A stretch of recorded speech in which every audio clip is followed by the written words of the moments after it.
Working to improve your mental health is a way to improve day-to-day living. I am Karen Muma, and I am the clinical director and owner of Matters of the Heart Counseling, which is located in the Landisville-Salunga area. My goal in life from 8 to 10 years old was to work with orphans, kids in adoption, foster care, whatever, and so I went to school to do social work with the intention of working with foster care and adoption, which I did.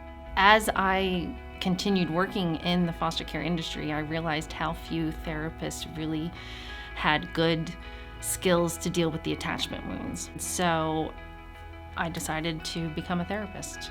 My name's Sean Cox, and I work for Sunpoint Wellness. I specialize in working with trauma and really helping them navigate some of the symptoms that may come from that. And I also specialize in work with couples who are dealing with communication issues or even those who are in non-traditional relationships and how they can better navigate that. Anyone who is struggling with their day-to-day life, I would say, could seek out mental health assistance. And it can be struggling with interactions with people in your life, coworkers, husband, wife, sister, brother, child. Sometimes people have quick reactions and then they're like, oh, I really wish I hadn't done that. And so if you're noticing that and it's interfering, that's the key. The most important thing for me personally, and I think for people at large about maintaining our own mental health, is it makes us more effective in not just our relationships, like the people that are close to us and give us meaning, but also it helps us better reach those goals we might have for ourselves and just be able to live out that fulfillment that I think really gives life purpose for us. We have a number of different therapists on staff. There's actually 10 therapists, and then we have 2 intern students as well. Each of us have different specialties that is kind of our niche. We have an art therapist on staff, which is really fun and unique. We also have somebody who works with substance abuse recovery. We have somebody who does couples counseling, and then one of our primary niches is working with families and children of adoption. We have a support group for adoptive families, and then most recently we added neurofeedback services.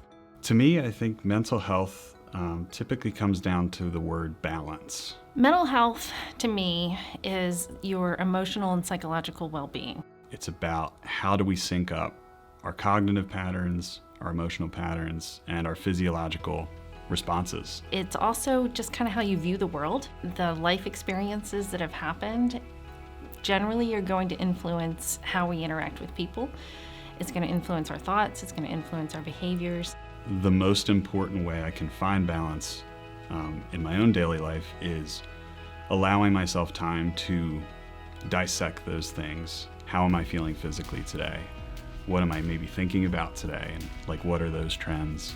And what am I emotionally experiencing? Everybody's self-care is a little bit different, and people's schedules and their lives dictate what they can and can't do. When we're working with clients, we're taking that into consideration to be realistic.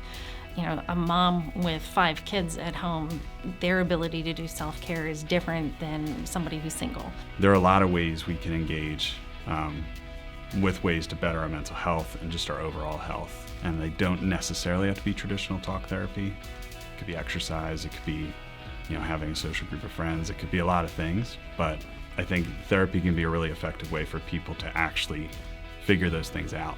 I always encourage people to find something that they love, whether it is loving on an animal or going for walks, hikes, sleeping in, reading good books, whatever it is, to be able to find just a little bit of time every week. When I think about the impact I might have on people I work with, and even just how I can work with them to change their lives in a positive way, the biggest feeling I get from that is hopefulness. And that's like a broad hopefulness for humanity. It's to see how people can be dealt so many hands in life that really, really take them to a dark place and are able to not only heal from those experiences, but really spread that outward and share that with people.